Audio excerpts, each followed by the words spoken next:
एका मुलासोबत माझा प्रेम प्रसंग होता. त्याने दगा दिल्यामुळे मी DYSP बागुल सरांकडे मदतीसाठी गेली. त्यांनी मला म्हटलं की मी तुझी मदत करेन, एकदा पुन्हा विचार कर, FIR वगैरे करायच्या आधी तू नंतर मला एकटे भेट, मी मग सांगते तुला काय करायचं ते. त्याच्यानंतर मी पुन्हा 3 महिन्यानंतर त्यांना भेटायला गेली की सर माझं माइंडसेट सुसाईडचं आहे, सांगता येत नाही, मला खरंच FIR करायची आहे. तर त्यांनी माझ्यासमोर अट ठेवली की तू सुसाईड करू नको.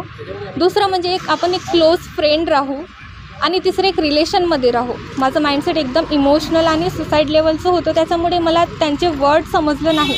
त्यांचं बघण्याचा दृष्टिकोन जो होता आणि त्यांचा जो मिनिंग होता बोलण्याचं ते पण समजलं नाही. बट जेव्हा मी घरी गेल्यानंतर मला ते सर्व काही समजून आलं, तेव्हा मला वाटलं की खरंच हे सर ॲडव्हान्टेज घेत आहेत माझ्यासोबत झालेल्या सर्व प्रसंगाचा.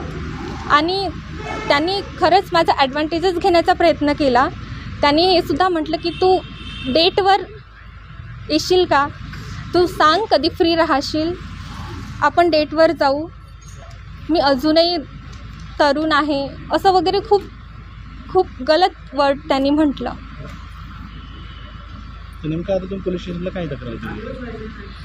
तक्रार हीच दिली आहे की त्यांनी माझा ॲडव्हान्टेज घेण्याचा प्रयत्न केला. मला असं वाटत आहे की याच्या आधी पण त्यांच्यावर त्यांच्याजवळ असे काही माझ्यासारख्या मुली आलेल्या असतील. आम्ही खूप विश्वासाने जातो अशा अधिकाऱ्यांकडे आणि ते आमच्यासारख्या मुलींचा गैरफायदा उचलण्याचा प्रयत्न करतात. काय मागणी आहे तुमची? माझी हेच मागणी आहे की त्यांच्यावर कारवाई व्हायला पाहिजे आणि मला न्याय मिळायला पाहिजे.